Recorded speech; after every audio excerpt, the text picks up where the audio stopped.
صل على سيدنا ومولانا محمد اللهم صل وسلم وبارك عليه. قال الله تعالى في كتابه الكريم أعوذ بالله من الشيطان الرجيم بسم الله الرحمن الرحيم إن الذين قالوا ربنا الله ثم استقاموا تتنزل عليهم الملائكة ألا تخافوا ولا تحزنوا وأبشروا بالجنة التي كنتم توعدون. Sadaqallahul Karim. Yang saya doakan dari pengurus DKM Yayasan, Bapak dan Ibu semua yang kelihatan wajahnya semuanya auranya aura kasih semua ya. Nggak ada kelihatan aura kasihan. Karena sekarang ini banyak situasi eranya ada istilahnya era triple discussion, era buka, banyak ketidakpastian, banyak ambigu, masalah mungkin kompleks. Jadi kita harus memang punya strong leadership, harus lurus kepada Allah sehingga kita nggak pernah takut dan cemas. Karena penyakit manusia modern, dalam salah satu buku saya tulis adalah takut dan cemas, perasaan sedih yang berlebih dan takut. Maka Allah memberikan petunjuk kepada kita agar kita selalu istiqomah. Hari ini saya alhamdulillah jadi sama-sama, kalau tadi Ketua Dewan menyampaikan Pak Haji Perdana, saya juga Perdana yang datang untuk kajian ya. Jadi tadi saya lebih awal karena Mas Habib jam 8 kurang bisa sampai. Jadi saya tadi datang lebih awal dulu kepagian datang ya. Alhamdulillah biasa bersolat hadis ini. Saya mendoakan yang pertama wa ja'alnakum wa iyyakum minasyakirin wal mukhlasin. Semoga kita semua hatinya diisi oleh syukur dan ikhlas. Amin ya. Karena orang yang punya ilmu ikhlas itu iblis sudah tidak bisa ganggu. Iblis berjanji, bertekad di Al-Quran ketika diusir dari surga. Iblis mengatakan, ya, aku akan ganggu semua hamba-hambamu Tuhan illa ibadaka minhumul mukhlasin. Bukan mukhlis, mukhlas. Kalau mukhlis itu kita yang berucap belajar ikhlas. Kalau mukhlas, Allah yang mensucikan kita. Nah ini kalau sudah selevel ini, iblis nggak sanggup. Semua kami ganggu Tuhan kecuali yang punya ilmu ikhlas. Dan itu ternyata nggak mudah. Maka rumah tangga yang insya Allah sakinah mawaddah warahmah itu rata-rata juga mereka isinya salah satunya penuh syukur dan insya Allah keikhlasannya tinggi. Yang kedua, warhamna birahmatikal azim. Allah memberikan rahmat yang besar. Masalahnya tetap ada, tapi rahmatnya besar. Jangan pernah ingin tidak punya masalah, karena ya masalah selalu ada. Kemarin ada Bu jamaah bilang, Ustaz Aqoid, hidup masalah mulu. Saya bilang, ibu pengen jadi apa coba? Binatang deh, ada masalah juga, di sebelah, betul kan? Ya udah pohon, bayangkan jadi pohon apa? Pohon apa ya? Kelapa. Ya udah cari kelapa yang mananya, ya kelapanya. Ya udah bayangkan ibu jadi kelapa selama berbulan-bulan aman-aman aja. Setahun aman, tahun ketiga jatuh dari 10 meter. Kalau dibuat film oleh animasi, ada mulutnya, ada telinganya, ada macam-macamnya, cepluk, sakit ya Allah. Baru bilang sakit, tiba-tiba ada anak kecil, Bu, dapat apa Bu? Kata ibunya, nah kalau di dapur deh, panggil bapak. Bapak datang, ngapain Bu? Ambilin golok, mau diapain kira-kira? Saya tanya ke ibu ini, kira-kira bapak belah kelapanya goloknya sekali atau berkali-kali? Ah kasihan, enggak, betul nggak? Gagal ulang lagi sampai terbelah, kelapa menjerit, nggak kuat, sakit. Baru bilang gitu, ibunya bilang, Pak, tolong ambilin panutan dong. Kira-kira diapain? Saya mau nanya, malutnya pelan keras dulu, sekali berkali-kali, sampai jadi santan. Nah, nggak kuat lagi Allah, baru bilang gitu, ceplek suara kompor, betul nggak ya? Kira-kira dimasukkannya santan pas dingin atau pas panas? Pas panas, sampai menjadi nikmat. Jadi kadang-kadang Allah tuh memeras kita sampai kita menemukan hakikat kita ini siapa. Belum ketemu dari penyakit, kasih lagi masalah, sampai akhirnya kita sujud, la haula wala quwata illa billahil aliyil. Jadi terus kasih masalah. Maka saya doakannya adalah bukan gak ada masalah, tapi warhamna bi rahmatikal qadim.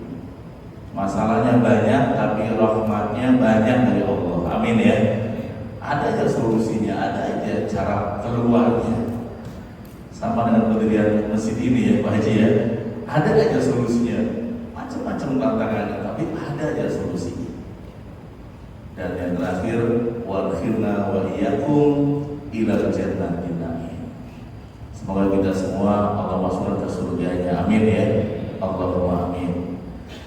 Jamaah dirahmati Allah, pada kesempatan kali ini mungkin ada yang baru kenal ya, kenapa nama saya disebut Nakoi itu Abu, karena banyak orang mengira saya adalah Qori internasional.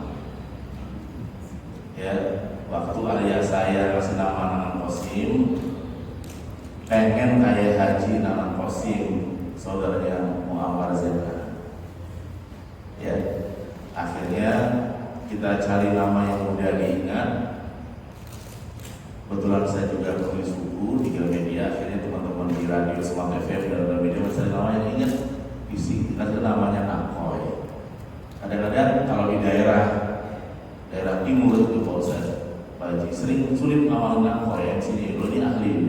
Kalau MC di sana bilang terima kasih Pak Sukhoi, gitu ya. Susah mungkin nama Nakoi itu Sukhoi ya. Jadi saya tinggal di Serpong, di belakang Koni Klateni. Ini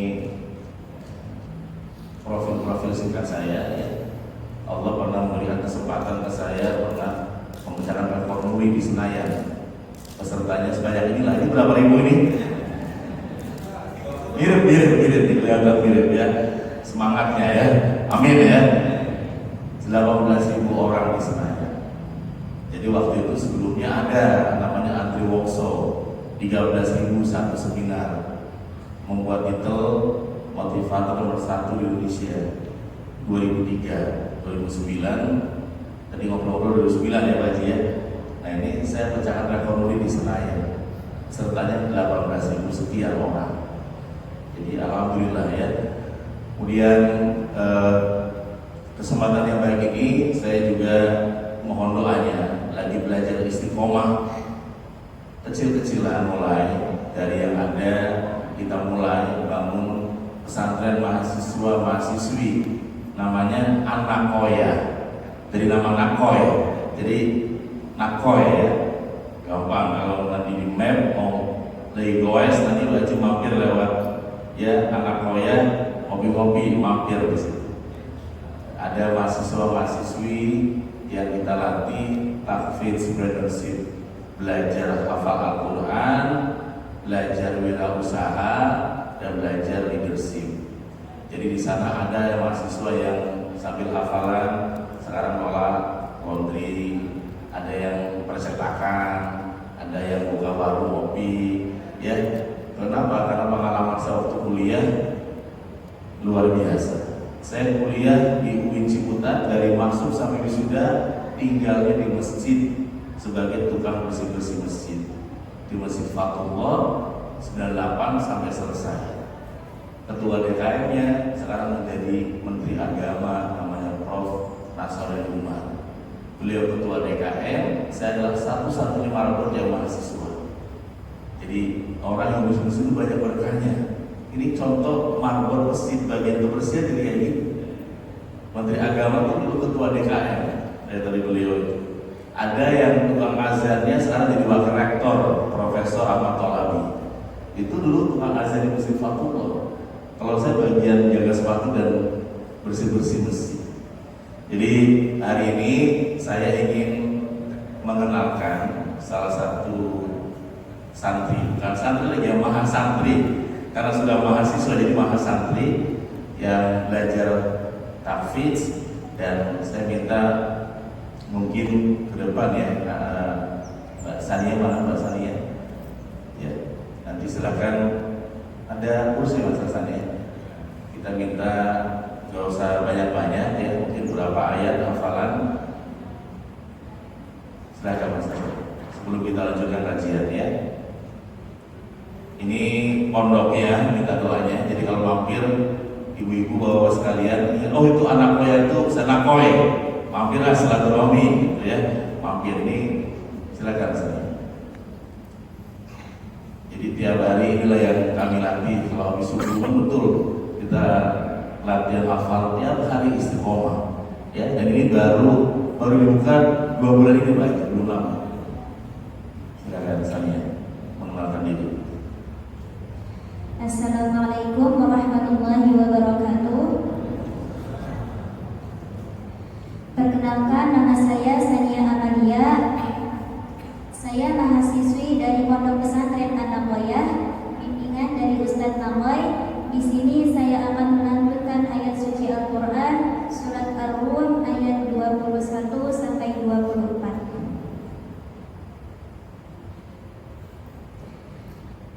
A'udzu billahi minasy syaithanir rajim.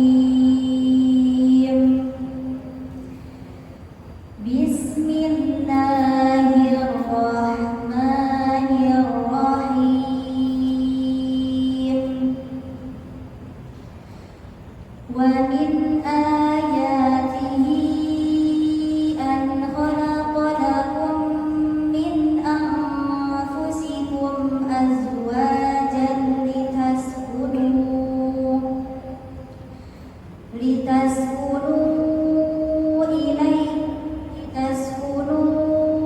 ilaikum wa ja'ala bainakum mawaddatan wa rahmah. Inna fi dzalika laayatin liqaumin yatafakkarun. Wa min ayatihi khalqus samawati wal ardi wa ikhtilafu alsinatikum wa alwanikum. Inna fi dzalika laayatin lil 'alimin. Wa min ayatihi manamukum bil-laili wan-nahari wabtigha'ukum min fadlihi. Inna fi dzalika laayatin liqaumin yasma'un. Wa min ayatihi yuriikumul barqa khawfan wa tama'an wa yunazzilu minas samaa'i maa'an fayuhyi bihil arda ba'da mautiha. Inna fi dzalika laayatin liqaumin ya'qilun. Shadaqallahul 'azim. Summa assalamualaikum warahmatullahi wabarakatuh. Waalaikumsalam. Terima kasih.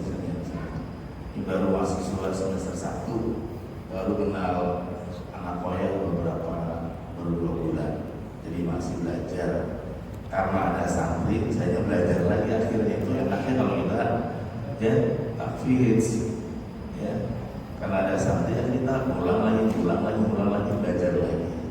Alhamdulillah ya. Jadi mari kita juga perbanyak sholawat kepada Nabi Rasulullah SAW. Allahumma shalli wa sallim wa barik alaihi. Sahabat-sahabat dirahmati Allah, kalau kita bicara mengenai ya keluarga, betul tadi apa yang disampaikan oleh moderator kita, MC kita, Mas Habib ya. Kalau kita lihat di sini dari ayat ini ada beberapa penekanan ya, bahwa tanda-tanda Allah itu hadir itu salah satu Allah itu ada dari mana? Dari namanya jodoh, pasangan. Walaupun kita punya kekuatan, kita punya kemampuan uang, punya kemampuan apapun, kalau belum jodohnya nggak bisa, betul nggak? Coba masing-masing kita merenung, ingat lagi 40 tahun yang lalu, 50 tahun yang lalu, 60 tahun yang lalu. Iya. Kalau bukan karena Allah nggak mungkin. Itu tanda-tanda Allah sedang menunjukkan aku ada itu tandaku, ayatku. Maka jodoh itu sebagai tanda-tanda bahwa Allah itu maha kuasa, maha mampu. Maka kita harus merawat, menjaganya. Bahkan termasuk salah satunya adalah ya yang sedang kita syukuri hari ini. Kita lihat sama-sama ya, pengalaman saya juga sama. Saya kalau bukan karena Allah nggak mungkin. Saya menikah dengan teman kuliah yang sejak awal kuliah sampai wisuda nggak pernah mencintai saya, nggak pernah. Tapi saya mencintai dia mencintai saya. Ya, saya sering lihat dengan satu kuliah. Karena dia sering ngasih saya uang, bukan karena cinta, karena kasihan kayaknya. Tapi laki-laki salah tanggap, dia bikin cinta. Ternyata sampai wisuda, sampai kemudian sama-sama aktivitas masing-masing, dan sampai tunangan dengan orang yang dia cintai terjadi sama-sama orang Betawi. Pada saat sudah menentukan tanggal pernikahan, Allah buka hati dia. Ternyata yang dia yakini bukan pacarnya, tapi mantan marbot di mesin yaitu saya. Nikah dengan orang yang gak punya apa-apa, masih sebagai asisten dosen, 600.000 per semester, gak punya rumah, masih kontraktor, kontrak sana kontrak sini, 600.000 per semester, gak punya apa-apa. Terbalik dengan yang dibatalkannya itu. Kuliah di UAI, orang yang mapan, orang yang ganteng. Saya masih asisten dosen psikologi di UIN. Tapi kalau Allah menunjukkan kuasanya, menunjukkan ayat aku ada di situ, Allah balikan semua yang nggak mungkin menjadi mungkin. Jadi kata-kata ini sebagian tanda-tanda ya, bahwa kita ada tanda-tanda jodoh itu, tanda-tanda Allah itu ada di antaranya. Maka orang yang merawat jodoh itu ya dia menghargai akan keberadaan Allah tersebut. Akhirnya hari ini saya memiliki 4 anak. Anak pertama kembar, perempuan, hanya beda 2 menit. Anak perempuan lagi mondok lagi. Anak ketiga mondok, anak laki-laki masih 6 tahun. Jadi Allah berikan cinta kepada saya itu ya, mawadahnya itu setelah kita selesai. Sementara ya sampai hari ini sudah hampir, Masya Allah, Allah menjaga begitu luar biasa. Maka kalau kita lihat ayat ini, kita bisa mengambil beberapa poin ya, yang kita lihat di layar. Pertama jodoh tadi. Jadi kita syukuri, kita perhatikan jodoh kita hari ini. Iya ya. Kalau bukan karena Allah, semuanya nggak mungkin. Allah hadir sebagai ya kekuatan, kekuasaannya. Jadi ya, kita lihat kalau ada orang bilang ya karena kemampuan dia belum tentu. Ada yang ganteng banget belum nikah juga ada. Ada yang cantik banget belum nikah juga ada. Itu Allah menunjukkan kekuasaannya di sana sebagai ayat. Banyak ayat-ayat Allah Di firman lain Allah juga tadi yang Anda saja sampaikan, Allah juga firman di ayat lain, Inna fi khalqis samawati wal ardi wa ikhtilafil laili wan nahar la ayatin li ulil albab. Jadi siang dan malam pun tanda juga buat orang yang berakal. Tapi ujungnya pasti ada kata-kata afala ta'qilun yatafakkarun. Kita diminta merenung dengan sungguh-sungguh. Bener nggak sih? Melalui 3T, tafakkur ke dalam, alhamdulillah ya, dapat pasangan yang waktu itu kayaknya banyak minusnya, tapi ternyata sekarang banyak plusnya. Kita bertadabur melihat keluar, kita bertasyakur bersyukuri setiap momen. Jadi jodoh yang kita terima hari ini bukan kebetulan. Allah siapkan khusus, maka kita syukuri sebaik-baiknya. Enggak ada yang namanya sempurna. Sekarang ada viral karena kawin dengan manusia masalah terus kawin dengan AI ada. Sekarang ada malah nikah dengan handphone katanya nggak pernah kecewa katanya. Ya, kecewa seperti itu. Maka hari ini kita sama-sama beruntung dan bersyukur ya. Yang kedua dari ayat tersebut yang tadi ini keluarga saya. Jadi kalau tadi Pak Haji dan Bu Haja mampir, jadi anak kembar saya itu hanya beda 2 menit. Kadang-kadang saya pun sering salah manggil mana kakak mana adik. Ya, itu juga Allah kasih kuasa yang tak terduga. Alhamdulillah. Yang kedua, sakinah ini sebenarnya adalah goalnya. Target besarnya adalah sakinah, tentram, tenang, ya. Dan kata-kata anfus yang tadi di depan itu nafas. Di mana orang bisa sakinah minimal di nafas yang keempat. Nafas yang pertama adalah an-nafsul amarah. Kalau keluarga isinya nafsul amarah, sakinah masih jauh. Nafsul lawamah, nafsul mulhamah. Tapi kalau an-nafsul mutmainnah itu insya Allah mulai menemukan yang namanya sakinah. Maka bagaimana menuju sakinah? Pasangan suami istri sama-sama berjuang menaikkan kualitas nafasnya dari an-nafsul amarah, an-nafsul mulhamah, an-nafsul lawamah sampai an-nafsul mutmainnah. Kalau sudah sampai di mutmainnah, ya apa ya? Hanya ingin ucapkan alhamdulillah ya Allah, cukup. Karena syukur terus, ada aja syukurnya. Kita jadi kolektor syukur. Kolektor itu di mata orang ini gak ada tapi buat kolektor, wow mahalnya luar biasa. Di mata orang kayaknya kamu masalahnya banyak ya, tapi di mata dia alhamdulillah. Karena kolektor rasa syukur. Maka kayak saya bilang syukur itu sim, kaf dan ro. Simnya adalah syukur, kafnya adalah karomah, rohnya adalah rahmat. Orang yang banyak bersyukur bahagia, punya karomah dan punya rahmat. Orang yang biasa bersyukur, maka alhamdulillah kita sama-sama dikelompokkan dari doa awal termasuk orang-orang yang pandai apa tadi bersyukur.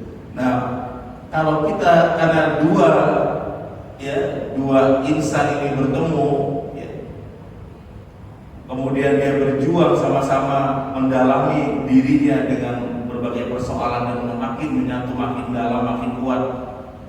Ketika dikasih masalah malah makin nyatu, maka akhirnya menemukan an-nafsul mutmainnah. Nanti naik lagi an-nafsul radiyah, an-nafsul madiyah, sampai an-nafsul kamilah. Jadi rumah tangga itu bukan sebatas fisik, tapi ruh yang dibangun. Kalau tiap hari an-nafsul lawamah, an-nafsul amarah, yang diisi adalah ya bagaimana menzolimi diri sendiri, menjatuhkan pasangan di depan orang lain, ya sulit menuju sakinah. Tapi kalau orang sudah an-nafsul mutmainnah, sudah tenang, rumah tangga adalah tempat menyiapkan diri menuju ke surga, ke akhirat.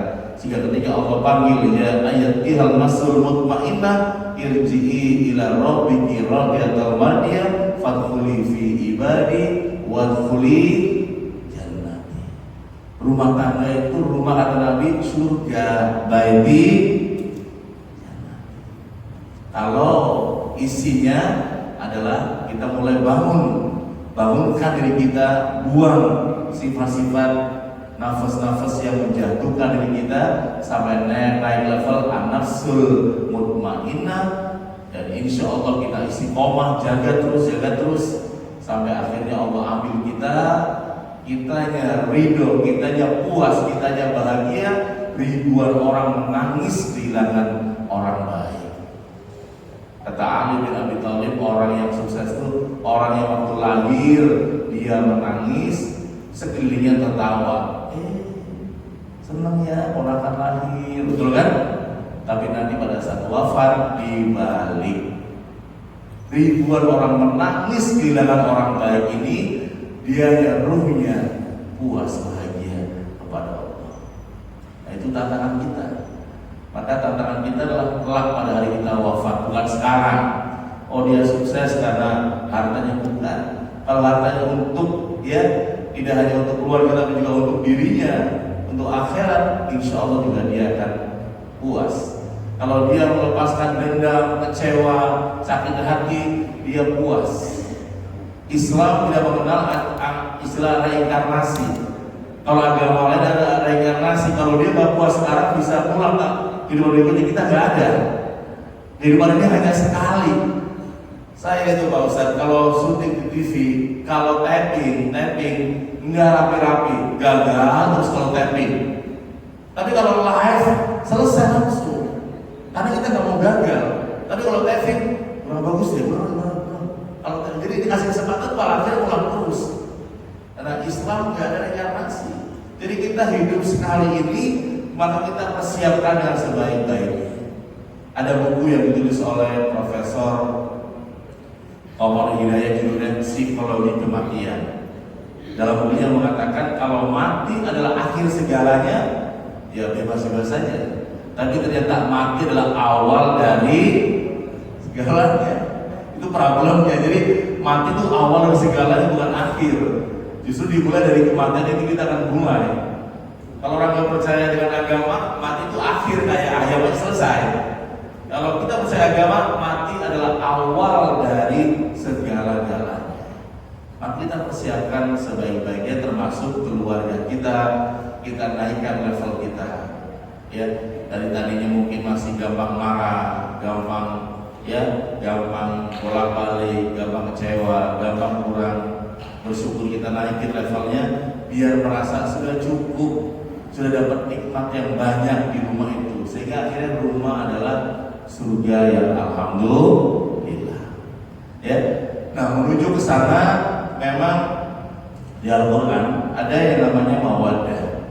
Mawaddah ini ada ikhtiar dari kita untuk mencintai seseorang dalam berbagai pola. Ada orang mencintai karena fisiknya, boleh mawaddah. Ada orang mencintai karena pinternya, boleh. Masih ingat Bapak Ibu ya, ingat dengan pasangannya dulu ya. Karena apanya? Karena kearifannya, boleh. Karena mungkin karirnya, juga boleh. Tapi ternyata semua ini nanti akan ada masanya, betul nggak? Yang nggak ada masanya adalah warohmah ini. Biasanya diujinya dengan masa krisis, masalah yang banyak, tapi malah menguatkan, malah makin kuat. Maka saya dalam salah satu buku saya tulis gambarnya bukan love dibagi dua, tapi bulat, saya kuat walaupun tanpa kamu, tapi dengan kamu saya lebih kuat. Tapi kalau saya nggak kuat tanpa kamu, kalau dia ada apa-apa, kita langsung ambruk. Padahal Allah siapkan kita jadi manusia kuat tuh 9 bulan. Ibu kita siapkan Allah 9 bulan dan mengalahkan 200 juta calon manusia. Allah pilih hanya satu, alastu bi rabbikum qalu bala syahidna. Allah siapkan manusia kuat.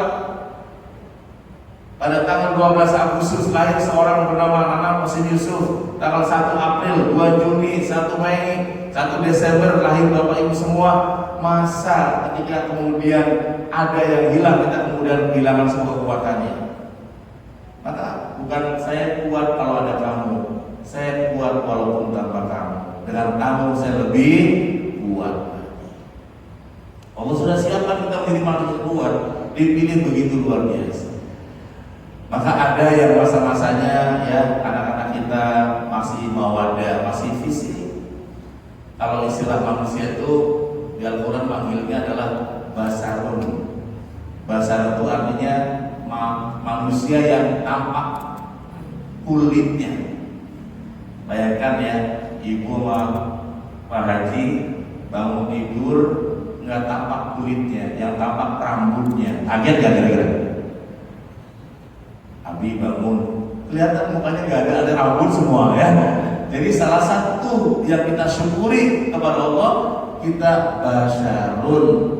Allah tampakkan kulitnya dengan jelas, rambutnya sedikit. Coba kalau kebalikannya, rambut yang banyak, ya kulitnya nggak kelihatan, bingung itu siapa, boleh? Jadi mulia secara fisik namanya basarun. Allah manggil manusia juga bukan basarun tapi al-insan, anas, insan, tapi selalu bersebelah dengan jin. Ya, yuwas bisufi minal wan. Kenapa bukan minal jinnati wal basar? Ya, Allah ciptakan manusia dan jin untuk beribadah. Manusia dan jin selalu bersebelahan. Ya, bahwa ternyata ada sifat-sifat yang harus digali karena gaib, karena nggak kelihatan. Kalau tadi basarun itu adalah kelihatan, kalau nas itu nggak kelihatan. Itu yang disebut dengan talenta, karakter, potensi mesti digali. Nah, dengan rumah tangga ketemulah tersebut yang namanya nas. Oh, ternyata suami saya tipenya sanguin, melankolis, pragmatis, kolerik, oh bla bla bla sebagainya. Membuat kita semakin paham, semakin mengenal, ya, semakin paham iya ya ternyata nggak ada yang namanya sempurna kecuali milik Allah. Nah ini kalau orang sudah punya rahmah, maka insya Allah sakinah itu ya bukan hanya angan-angan, ya, sakinah. Nah ini saya hari ini spesial karena tadi katanya perdana, saya mau ngasih hadiah buku, judulnya Awareness of Ramadan. Ramadan mungkin akan datang beberapa bulan lagi, tapi yang bisa jawab pertanyaan saya. Jadi kalau khawatir waktunya nggak ada, jadi sekarang saya nanya malah ya, yang jawabannya sesuai dengan slide, nanti langsung maju dapetin buku ini ya, dapat buku dari Gramedia Pustaka Utama ya. Jadi sambil kenalan, silakan nanti nama, terus jawabannya apa ya, biar kalau ketemu di jalan, saya punya teman nambah lagi. Karena orang sukses tunggu, temannya bukan 6L. Tahu 6L Pak? Elu lagi, nambah teman ya. Ini pertanyaannya ya. Jadi mengapa banyak orang sulit menemukan kebahagiaan? Termasuk dalam rumah tangga. Sekarang ada istilahnya ya, banyak istilah. Nanti kita bocorkan. Usia sudah 60 tahun memilih bercerai. Sekarang banyak fenomena itu. Menikah lagi ditanya oleh saya, kenapa nikah lagi Pak? Nikah usia 65 itu kenapa Pak? Dia punya teman ngobrol. Jadi teman ngobrol itu penting buat dia. Ada fenomena itu sekarang lagi tren di Amerika sampai Indonesia. Pas anak-anak sudah mulai besar semua, baru memutuskan bercerai ya. Jadi hati-hati. Belief sistem kita yang bersyarat itu berdampak panjang, ya. Kalau sebanyak kita bisa susun orang yang bahagia bersyarat itu akhirnya ditunda, itu yang sangat disayangkan. Ya, ini sama ya, istri juga sama. Ya banyak belief system yang mungkin kita bisa perbaiki. Kalau kita lihat teorinya seperti ini, kita lihat di bawah. Dulu konsep yang lama adalah kerja yang keras biar sukses agar apa? Bahagia. Jadi bahagia itu ujung, jadi selalu orang tuh gak sampai-sampai. Sekarang dirubah, bahagia dulu dalam rumah tangga, bahagia dulu dalam bekerja, bahagia dulu dalam mengajar, bahagia dulu dalam ibadah, maka insya Allah sukses. Jadi bahagia itu bukan akhir, karena tiap hari kita doanya Rabbana atina fid dunya. Bahagia itu ya sekarang ini, tapi jangan banyak apa tadi? Orang yang punya penyakitan tapi dia syaratnya ya banyak syaratnya malah bertambah penyakit. Ibu mertua saya punya penyakit diabetes, dia mau minum obat, ngomongnya macam-macam, capek, kesel, mendingan makan padang aja kalau ujungnya juga dipotong kakinya. Dia mau makan minum itu melulu terus, akhirnya jempol kena. Tahun berikutnya kaki mau diamputasi. Saya bilang, Umi, mau nggak kalau praktekin yang pernah saya alami? Dulu saya sakit juga, Umi, tapi saya praktekin 21 hari tanpa putus. Saya bilang, Umi, waktu itu saya udah nulis buku ini yang 21 hari, istiqomah 21 hari. Gimana Nang caranya? Umi kalau minum obat bahagia, Umi. Gimana bahagia caranya? Minum obat, bilang gini nih, alhamdulillah ya Allah, gua sehat lagi kayak dulu. Itu aja nih. Ini orang Betawi bulan Cengkareng, mungkin mertua saya. Itu ternyata kenapa butuh 21 hari? Karena pada hari pertama yang menolak itu otaknya sendiri. Bahagia kata siapa? Sehat ya, sakit. Tapi terus dia latihan tiap hari sampai betul-betul yakin bahwa Allah itu bisa menyembuhkan. Dan ternyata nggak sampai tahun berikutnya datang ke dokter bilang terapi di mana? Ini nggak butuh diamputasi kakinya. Sampai wafatnya ternyata ibu mertua saya ya wafat kena diabetes kaki di jempolnya jadi dipotong. Jadi ternyata orang yang bahagia itu berdampak banget kepada kesehatan, berdampak.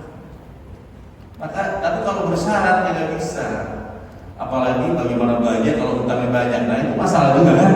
Maka itu bersyarat juga. Bagaimana caranya? Pakai kata-kata alhamdulillah, alhamdulillah Allah, saya bisa sukses lagi. Sekarang makin bersih dulu. Saya bisa maju lagi usahanya ya Allah. Karena kalau sudah bahagia itu sudah merasakan seolah-olah sudah terjadi, seolah-olah Allah itu maha baik sekali sama kita. Ibu lagi nyari parkir, tiba-tiba ada ibu kosong, Bu, bilangnya apa? Kasihan Mas, alhamdulillah. Tapi kalau semoga belum terjadi, semoga otak kita setengah iya setengah tidak, maka kata-kata alhamdulillah itu satu kata ajaib yang Allah sukai. Di antara 4 kata adalah alhamdulillah. Saya punya kembar, Bu, modalnya salah satu adalah kata alhamdulillah. Datang ke dokter bilang, Anda punya putra kembar nggak? Gak ada, Dok. Yang mungkin kembar itu kembar itu betul-betul keturunan. Cek lagi ke istri Anda. Gak ada, Dok. Ya gak mungkin. Tapi rumah tangga sudah di ujung tanduk nih, mertua sudah minta saya cerai terus. Kata Cak, lu kalau punya cucu mungkin mertua nerima lu, nah. Dia si Cak cucu sudah 15, Cak. Wah, udah banyak sih, biasa aja buat lu. Gimana ya kalau punya cucu ke-16 tapi kembar ya Allah, mohonnya hanya ke Allah. Dia bagi sholat tahajud, alhamdulillah ya Allah, punya anak kembar identik, cantik, mohon hidup saya diterima lagi oleh keluarga besar saya. Karena belum terjadi, maka respon tubuh saya itu menangis. Alhamdulillah ya Allah, saya punya anak kembar ya Allah. Pikiran itu menolak, gak mungkin lah, kan gak ada keturunan kembar lah, kasih data semua yang gak mungkin. Terus saya istiqomah sampai betul-betul yakin kepada Allah, sehingga Allah bisikan ke telinga saya ya, bahwa harus yakin. Malaikat datang kepada orang yang istiqomah, alla takhafu wa la tahzanu wa absiru bil jannati allati kuntum tu'adun. Tanggal 7 Mei 2007 lahir putri kembar identik. mertua saya pegang cucunya, dia bilang ke anaknya, kamu kalau nikah kemarin belum tentu saya punya cucu kembar seperti ini. Sekarang alhamdulillah. Jadi kata alhamdulillah itu kata-kata yang ajaib, kata-kata yang ajaib yang kita bisa ulang-ulang sampai kita merasakannya seolah-olah sudah terjadi. Badan sedang sakit, pegang banyak kakinya, bilangnya apa? Alhamdulillah ya Allah, sehat lagi kayak dulu. Masih gak yakin, ulang lagi besok sampai minimal 21 hari biar kita makin yakin, karena pasti ditolak oleh otak kita sendiri. Bagaimana sehat? Dokter bilang kayak gitu, iya ya, sakit ya, datang pikiran. Maka bahagia itu ya harus kita bentuk, kita latih. Kita latih dengan salah satu caranya adalah mengucapkan alhamdulillah. Kemarin ada rumah tangga seseorang di Sentul, problemnya adalah anaknya kena narkoba. Suami istri datang ke narko center, bahkan saya datang ke polisi, Pak Ustaz, kalau bisa tembak anak saya aja. Mobil dijual, perusahaan dijual, semua dijual, rumah sudah habis semua. Nggak ada cara, sudah di mana-mana, sudah ditangkap, sudah nggak berubah. Apa Allah nggak mendengar doa saya ya Pak? Bu, ibu mau nggak praktekin ilmunya? Ibu selama 21 hari kalau habis sholat, bilangnya ibu selama ini bilangnya kalau habis sholat, ya doanya gimana? Saya mau dengar. Ya Allah, gimana ya Allah anak saya, ya Allah sakit, ya Allah punya anak, ya Allah lagi terus ya Allah gitu. Jadi habis sholat isinya ngeluh terus ke Allah gitu. Kan boleh kalau saya ngeluh ke Allah, boleh, siapa yang larang. Tapi Allah lebih suka hamba yang pandai bersyukur. Gimana caranya Ustaz? Itu kalau habis sholat jangan putus ya Bu, 21 hari. Alhamdulillah ya Allah, anak saya soleh. Ngomong gitu nangis karena pada saat waktu itu anak sedang sakit nakal-nakalnya. Dia terus isi koma, terus dia rawat, dia terus sampai melewati 1 bulan. Nggak sampai 1 bulan itu anaknya pulang ke rumah, meluk ibunya, ditanya kenapa nak? Aku sayang mama. Nggak marah-marah, nggak amang-amang, nggak iming-iming apapun. Anak balik ketika kita menjadi hamba Allah yang pandai bersyukur.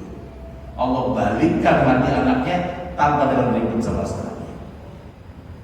Hati Allah yang punya, walaupun anak kita, suami juga hati Allah yang punya, nggak bisa. Maka saya sering bantu ibu-ibu yang ketika suaminya sedang usahanya sulit, gimana caranya? Doain aja. Gimana cara doanya? Ya habis sholat malam bilangnya, alhamdulillah ya Allah, suami saya maju lagi usahanya. Tapi harus lewat 21 hari karena istiqomah minimal 21 hari. Sama penyakit juga sama. Kita coba bismillah ya. Insya Allah. Saya dulu kalau batuk itu berdarah. Dokter dulu bilang ini paru-paru, kena paru-paru, harus pulang. Karena pengen pulang kampung nggak mau, mahasiswa. Saya pegang kalau habis sholat tahajud itu, alhamdulillah ya Allah, saya sembuh lagi ya Allah. Itu yang saat betul-betul hakul yakin ke Allah. Sudah hampir 20 tahun nggak pernah batuk berdarah sampai hari ini. Jadi ternyata kata-kata alhamdulillah itu betul. Kata Nabi ada 4 kalimat Allah sukai. Salah satunya adalah alhamdulillah. Selain Allahu Akbar, subhanallah, betul ya? Tapi kita gunakan dengan yang baik. Maka itu yang fenomenanya ya. Kita lihat fenomena yang sekarang muncul nih. Ini sekarang sudah muncul nih. Great divorce ini terjadi di mana-mana termasuk negara maju. Ya, biasanya karakternya adalah umur atau waktu yang lama. Umurnya sudah tidak muda lagi ya. Pernikahan sudah lama di atas 30 tahun bahkan ya. Kemudian masalah makin besar dan sebagainya ini muncul. Ya. Salah satunya penyebabnya adalah tadi ternyata selama ini rumah tangganya bahagianya selalu bersyarat ya. Tapi kalau nggak bersyarat, insya Allah terhindar dari fenomena ini. Semoga Allah jauhkan dari kita. Amin ya. Allahumma amin ya. Yang kedua, fenomena ini secara psikologi ada namanya hedonis treadmill. Kayaknya sih orang itu makin maju usahanya, makin maju karirnya, makin maju keuangannya, tapi nggak ada kemajuan apapun secara mental dan imannya. Itu fenomena sekarang, ada orang kayaknya makin maju karirnya, tapi senyum juga makin tetap nggak bisa. Nyapa orang juga masih nggak bisa, kesel juga masih sama, tapi kayaknya maju. Itu kayak treadmill, kita keringetan, tetap di tempat-tempat itu aja. Ini efek dari kalau kita bahagianya bersyarat. Jadi kalau kita pengen selalu sehat, insya Allah Bu, salah satu rahasianya adalah jangan banyak apa tadi? Syarat bahagia. Kata dokter, penyakit itu kebanyakan 10% karena makanan, 20% karena kebiasaan, 70% karena perasaan yang gak bahagia.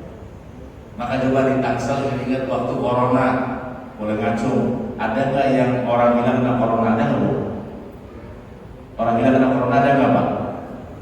Foodnya berantakan, habitnya berantakan, yang dia cuma apa? Bahagia. Maka kita jangan izinkan satu hari pun kita nggak bahagia. Selalu pandai menata hati agar selalu bahagia.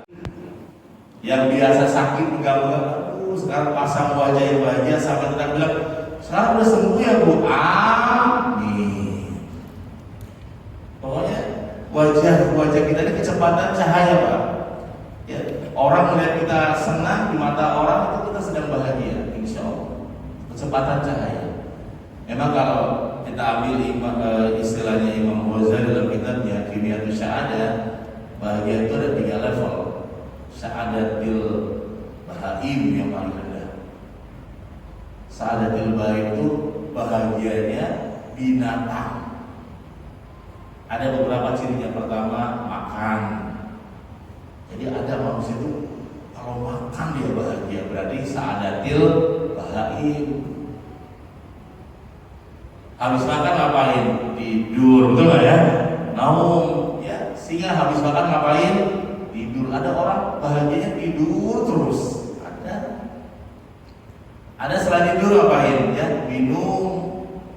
Ya, berikutnya apa? Kawin. Ya.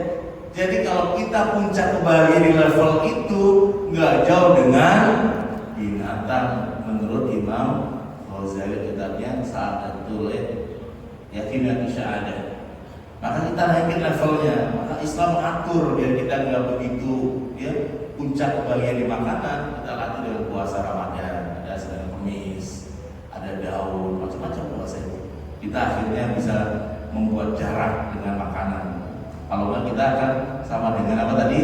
Binatang yang sedangnya tidur, malam tidur sampai jam 5 baru bangun lewat subuh, ya itu juga sama. Tapi kemudian dia sadar pas jam 2 bangun tahajud, nah dia sudah beda tuh kebahagiaannya. Sa'adatul malaika, kebahagiaannya malaikat adalah taqarrub ilallah. Tapi kebahagiaan ya dari bahagia itu jauh-jauh dari tidur, makan, kawin atau nikah, itu beda binatang di situ.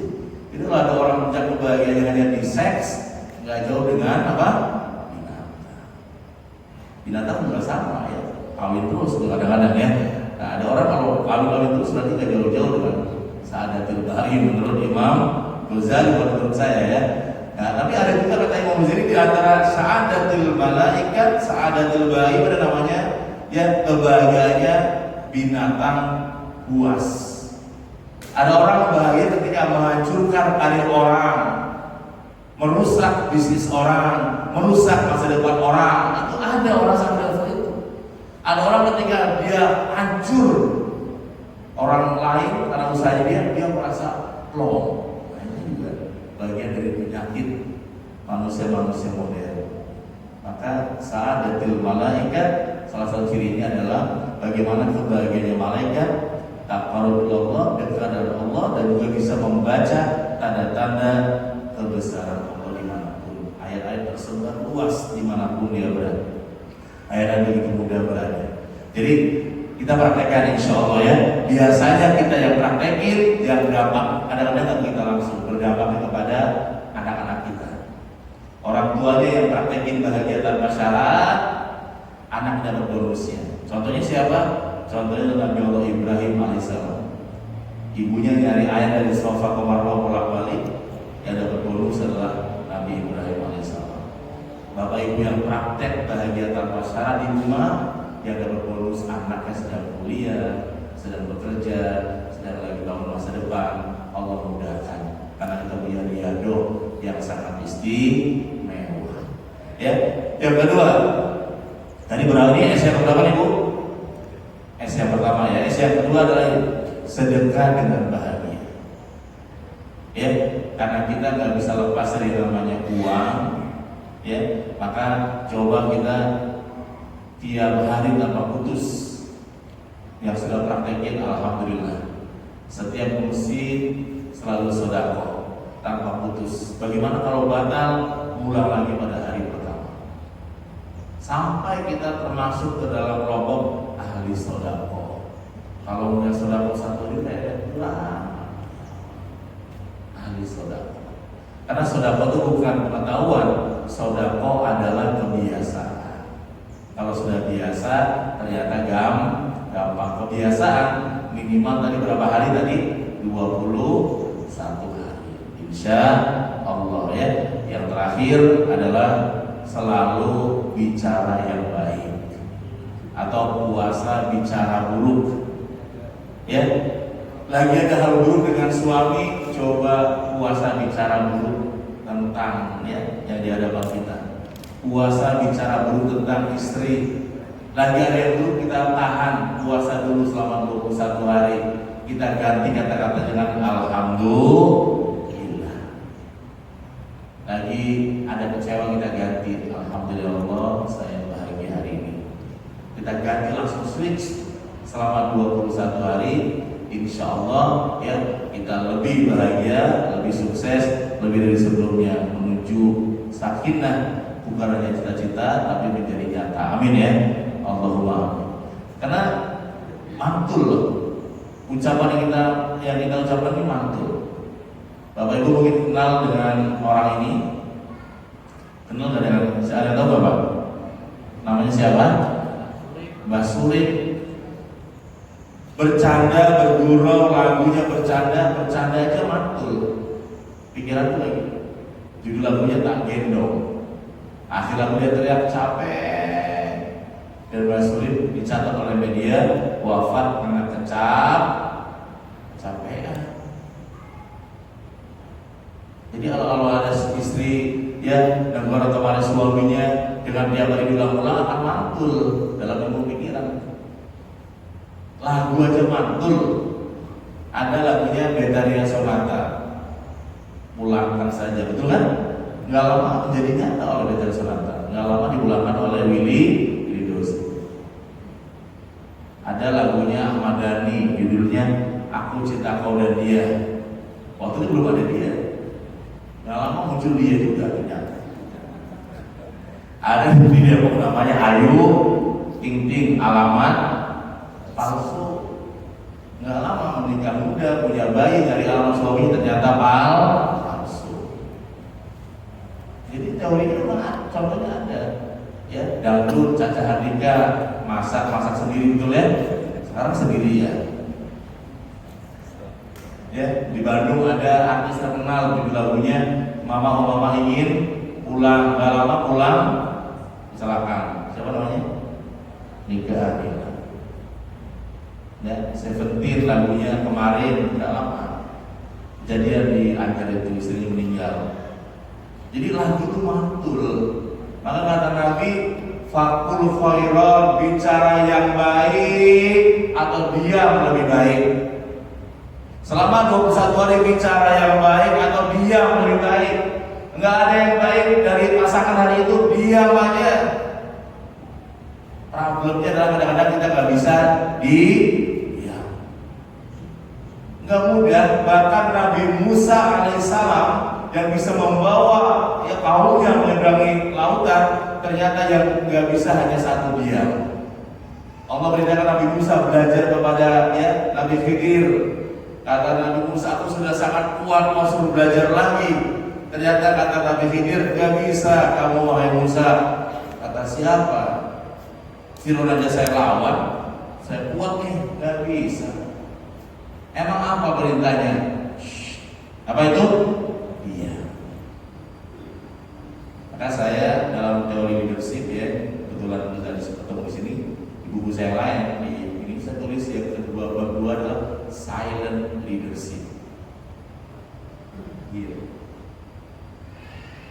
Nabi Khidir ajak Nabi Musa pergi ke sebuah kota, tiba-tiba ambil pisau, bocori sebuah perahu itu bocor, kemudian air masuk. Kira-kira Nabi Musa diam atau ngomong? Ngomong atau diam? Protes langsung, nggak adil, nggak bener nih, nggak salah orang miskin dilubangi perahunya nggak bisa nyari nafkah dong. Kata Nabi Khidir, tuh kan, nggak bisa kan? Katanya apa? Gagal kan?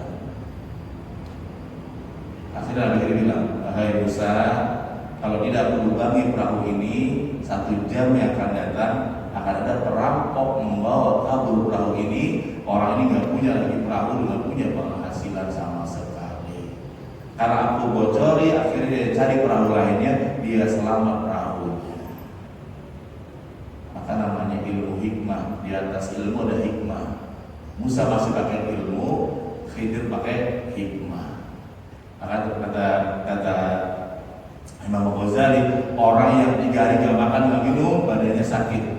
Orang yang 3 hari gak belajar, gak dapat ilmu dan hikmah, hatinya sakit. Ilmu dan hikmah, nah, itu termasuk hikmah. Akhirnya belajar silent, ya, belajar diam, suruh diam. Jadi Nabi merintahkan, jika gak ada kata-kata baik, maka diam lebih baik. Insya Allah kalau kita praktekkan salah satu rumus yang saya susun dalam buku ini, semoga menjadi berkah, semoga menjadi manfaat. Amin ya, Allahumma amin. Dan bagian akhir saya memberikan kata kunci biar teman-teman insya Allah berjuang bersama-sama. Kelihatan ya di layar ini? Nah ini, kelihatan ya? Coba bacanya apa? Jadi ketahuan nih mana yang 21 hari udah nyerah, ketahuan ya. Apa kalimatnya? Orang gagal punya berapa alasan? Ribuan. Orang sukses berapa alasannya? Berapa alasannya? 1, yaitu apa? Tidak ada alasan. Jadi yang subuhnya datang jamaah ya biasanya hanya berapa alasan? 1 ya. Ya, yang sudah punya istiqomah berarti berapa alasannya? 1, yaitu apa? Enggak banyak alasan ya. Teman-teman yang hebat ya. Yuk kita sama-sama coba tangan ini semua. Yuk, Bismillahirrahmanirrahim. Pada hari ini saya Nakoy. Nama bapak siapa itu? Bapak Nakoy, Ibu Nakoy. Ya, maksud saya nama saya Nakoy, bapak nama pakai nama masing. Coba yang lupa nama, tanya nama sebelah ya. Udah lagi ya. Ini mau coba kita 21 hari ya. Siap ya? Insya Allah ya. 1, 2, 3. Bismillahirrahmanirrahim. Pada hari ini saya Nakoy, cek dulu cek ya, berhenti menjadi ahli alasan untuk sukses dunia dan akhirat. Saya hanya punya 1 alasan, yaitu tidak ada alasan. Amin Allahumma amin ya. Semoga kita semua orang-orang yang beruntung, amin ya. Mau tahajud, aduh kayaknya nanggungnya jam 2, nanti aja alas. Nah, kalau kamu sudah punya uang, mama pengen berangkat umroh, nah kecil mak, beres mak. Pulang-pulang ke BSD, beli rumah, beli tanah, beli mobil, nama mobil bisa, berangkatin ibunya nggak bisa sampai dia wafat. Berarti ahli apa? Ahli alasan kepada mamanya. Di rumah mewah bisa, mobil bisa, ibunya berangkat umroh 100 juta nggak bisa. Berarti ahli alas. Maka saya lagi menyusun nih tim saya bagaimana umroh 21 hari. Tapi tapi dibuat polanya lebih murah. Caranya makan jangan di hotel, makan di rumah masing-masing sehingga mengurangi biaya. Ya, lagi didesain karena banyak permintaan dari jamaah. Ustaz 21 hari bisa nggak kita press harganya? Salah satu yang biaya besar itu makanan, soalnya kadang-kadang nggak dimakan, mubazir. Jadi makan boleh masing-masing, yang penting 21 hari ibadah terus tanpa putus, insya Allah ya. Amin ya, Allahumma amin. Teman-teman, terima kasih. Mari kita berdoa kepada Allah, semoga kita termasuk orang-orang yang beruntung. Amin, Allahumma amin. Allahumma sholli ala sayyidina Muhammad, Allahumma sholli wa sallim wa barik alaih. Allahumma inna nas'aluka al-huda wa tuqa wal afiyata wal ghina. Allahumma inna na'udzubika min ilmi la yanfa'u wa min aini la tadma'u wa min qalbi la yakhsha'u. Allahumma surna bistrikal jamil, Allahumma surna bistrikal jamil, Allahumma surna bistrikal jamil, Allahumma rizukna fahman nabiyyin wa khifdal mursalin wa ilhamal malaikatil muqarrabin birahmatika ya arhamar rahimin. Allahumma rabbana atina fid dunya hasanah wa fil akhirati hasanah wa qina adzabannar wa qina adzabannar wa qina adzabannar wa nakhtimul Fatihah.